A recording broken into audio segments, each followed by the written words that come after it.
ഡോക്ടറിന് വാങ്ങിച്ചതാ. ഇത് mock uniform ഉടുപ്പും, ഇത് മമ്മിക്ക്, ഇത് ഡാഡിക്ക്. ഇതൊന്നും വേണ്ടായിരുന്നു. സാരമില്ല കുഞ്ഞെ, ഹരിസാറ് നന്നായിച്ചതാ. ജയൻ സാർ എന്ത് ചെയ്യും? പുറത്തു പോയിരിക്കുക. എന്നാ ലാസർ പോട്ടെ, ചെന്നിട്ട് ഒരുപാട് ജോലിയുള്ളതാ. വരട്ടെ മോളെ. ശരി അച്ചായ. അയ്യടാ അയ്യടാ. അമ്മി, ഈ ഉടുപ്പൊന്നിട്ടതാ. ഇട്ടുതരാം മോളെ.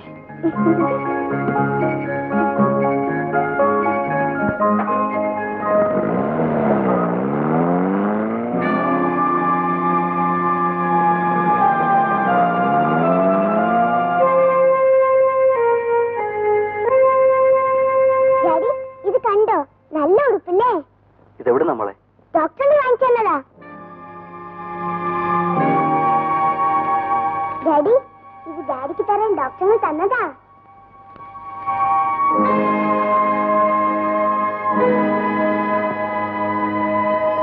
വീട്ടിലവനും മരുന്നിനും വേണ്ടി നീ മോളെ പറഞ്ഞ അയാളുടെ അയച്ചു അല്ലേ? വീട്ടിൽ എന്തൊക്കെയായി പറയുന്നത്? ഓ, അവന്റെ ഒരു ഔദാര്യം. ഉടുപ്പുറടേ.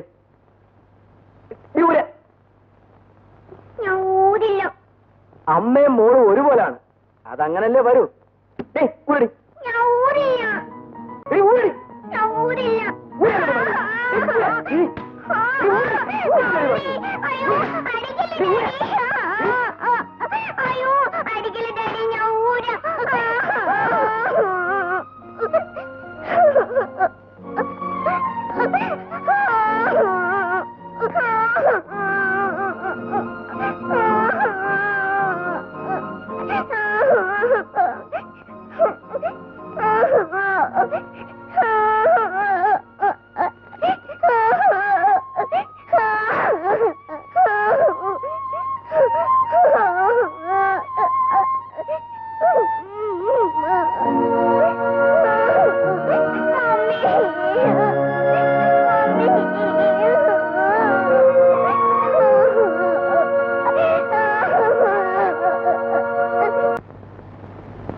ഇതാ നിങ്ങൾ കൊടുത്തയച്ച രൂപ.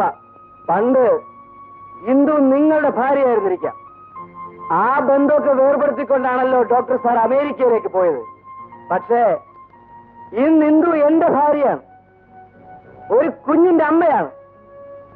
ജയൻ, എന്താ ഇത്? നിങ്ങൾ കുടിച്ചിട്ടുണ്ടോ? ആ, കുറച്ച് അല്ല, അല്പം കാര്യമായിട്ട് തന്നെ ഞാൻ കുടിച്ചിട്ടുണ്ട്. നിങ്ങളോട് കുടിക്കരുതെന്ന് പറഞ്ഞിട്ടില്ലേ? നിങ്ങൾ ഹാർട്ട് പേഷ്യന്റ് ആണ്. കുടിക്കാൻ പാടില്ല എന്നറിഞ്ഞുകൊണ്ട് തന്നെയാണ് കുടിച്ചത്.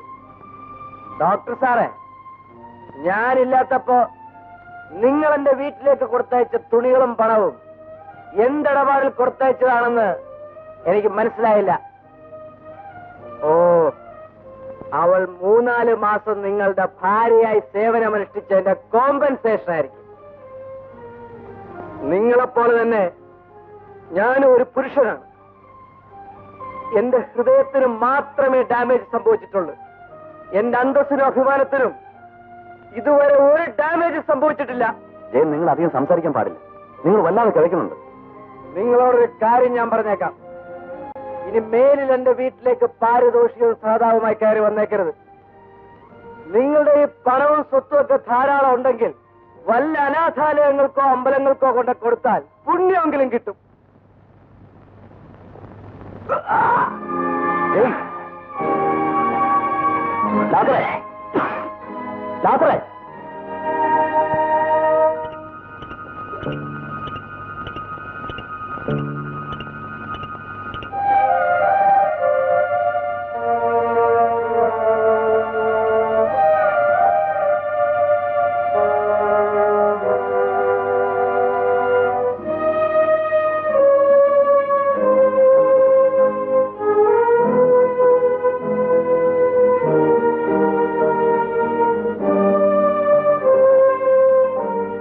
ട്രിപ്പ് കണ്ടിന്യൂ ചെയ്തോളൂ.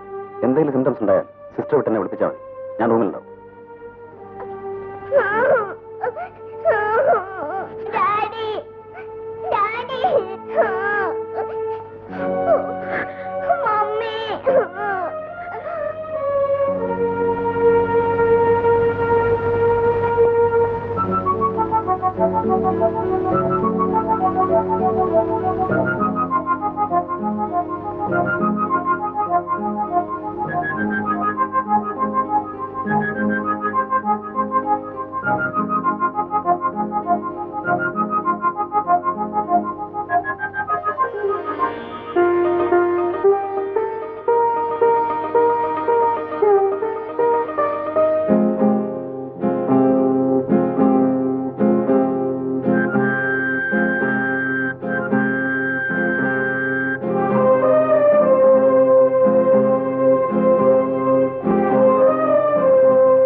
നാളെ ഓപ്പറേഷൻ ഫിക്സ് ചെയ്തോളൂ. Okay doctor.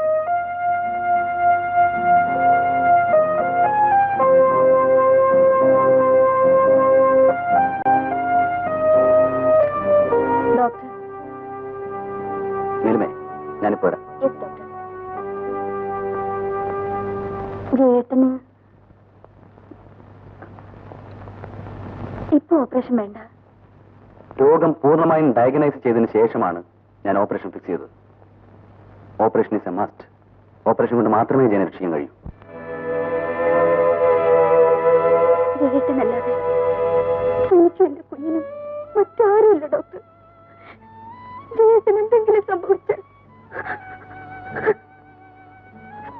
വൈദ്യശാസ്ത്രത്തിന് അതിൻ്റെതായ പരിമിതികളുണ്ട്. ദൈവത്തിന്റെ തീരുമാനത്തിന് മുകളിലായി ഒരു ശാസ്ത്രത്തിനും ഒന്നും ചെയ്യാൻ കഴിയില്ല. ഇന്ദു ധൈര്യമായിരിക്കും. നല്ലത് വരാൻ വേണ്ടി ദൈവത്തോട് പ്രാർത്ഥിക്കും.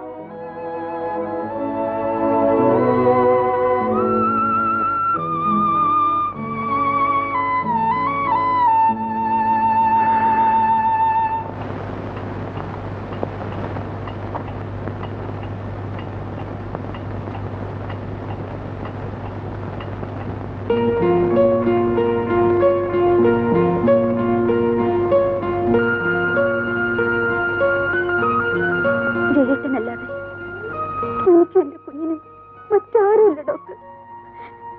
ജയേട്ടൻ എന്തെങ്കിലും സംഭവിച്ചാൽ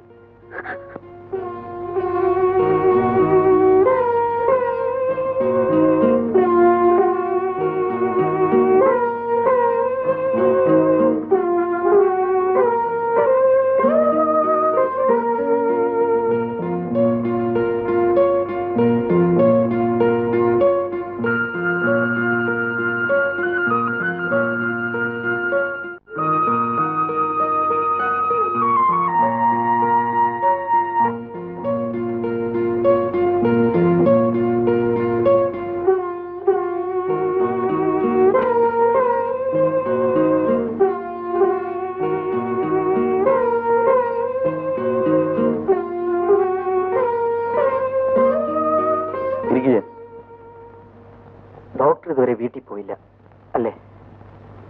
എന്താ ചെയ്യാൻ? നാളെയല്ലേ എന്റെ ഓപ്പറേഷൻ ഫിക്സ് ചെയ്തിരിക്കുന്നത്? അതെ. നാളെ വ്യാഴാഴ്ചയല്ലേ? എത്ര മണിക്കാണ് എന്റെ ഓപ്പറേഷൻ? 11:30 5 വർഷം മുമ്പുള്ള ഒരു വ്യാഴാഴ്ച 11:30 ഡോക്ടറും ഇന്ദുവും തമ്മിലുള്ള വിവാഹം നടന്നത്. നാളെ അതേ മുഹൂർത്തത്തിൽ തന്നെയാണ് എന്റെ ഓപ്പറേഷനും. ഞാനും നിങ്ങളെപ്പോലെ നിങ്ങൾ അധികം സംസാരിക്കരുത്. സംസാരിച്ചാലും ഇല്ലെങ്കിലും ഞാൻ മരിക്കും. എന്റെ മനസ്സിനോട് മന്ത്രിക്കുന്നു ഞാനൊരു ഗോൺ കേസാണെന്ന്. അപ്പോ പറയാനുള്ളതെല്ലാം പറഞ്ഞില്ലെങ്കിൽ പിന്നെ പറയാൻ കഴിഞ്ഞില്ലെങ്കിലോ? ജയൻ, നിങ്ങൾ ഭയപ്പെടുന്ന അത്ര കോംപ്ലിക്കേറ്റഡ് ഒന്നും അല്ല ഈ operation. It's A minor operation. അടുത്ത നിമിഷം മരിക്കാൻ പോകുന്ന രോഗിയോട് പോലും നിങ്ങൾ ഡോക്ടർമാർ ഇങ്ങനല്ലേ പറയൂ? ഡോക്ടർ, എനിക്കൊരു ദുഃഖമേ ഉള്ളൂ. പാവയും ഇന്ദുവും അവരുടെ കാര്യം ഓർക്കുമ്പോഴാണ്. നിങ്ങളിങ്ങനെ ഭയപ്പെടരുത്. നിങ്ങൾക്കൊന്നും സംഭവിക്കില്ല. സമാധാനമായി പോയി കിടന്നോളൂ. എനിക്കൊരു അപേക്ഷയുണ്ട്. മരണവും കാത്തുകിടക്കുന്ന ഒരു രോഗിയുടെ വിലാപമായിട്ട് കരുതരുത്. ഇന്ദു പാവമാണ്. എനിക്കെന്തെങ്കിലും സംഭവിച്ചു പോയാൽ ഇന്ദുവും മോളും വഴിയാധാരമാകരുത്. ഒരു കാലത്ത് നിങ്ങളുടെ ജീവിതത്തിൽ എല്ലാമായിരുന്നു ഇന്ദു. അവളെ നിങ്ങളുടെ ജീവിതത്തിൽ നിന്ന് അകറ്റാൻ കാരണക്കാരൻ ഞാനാണ്. ഇന്ദു എന്റെ മുറപ്പെണ്ണായിരുന്നു. ഞങ്ങൾ തമ്മിൽ ജീവനതുല്യം സ്നേഹിച്ചവരുമായിരുന്നു. ഞങ്ങളുടെ കുടുംബക്കാർക്ക് അത് സമ്മതവുമായിരുന്നു. പക്ഷേ തറവാടിന്റെ ഭാഗത്ത് ചൊല്ലി ഞങ്ങളുടെ കുടുംബങ്ങൾ തമ്മിൽ പിണക്കത്തിലായി. അമ്മാവൻ വലിയ വാശിക്കാരനായിരുന്നു. ആ വാശിയാണ് ഇന്ദുവിനെ എന്നിൽ നിന്നകറ്റി നിങ്ങളെ കൊണ്ട് വിവാഹം കഴിപ്പിച്ചത്. നിങ്ങൾ ഇന്ദുവിനെ തെറ്റിദ്ധരിച്ചതാണ്. അവൾ നിങ്ങളുടെ വിശ്വസ്തയായ ഭാര്യയായിരുന്നു. നിങ്ങളുടെ തെറ്റിദ്ധാരണയാണ് അന്ന്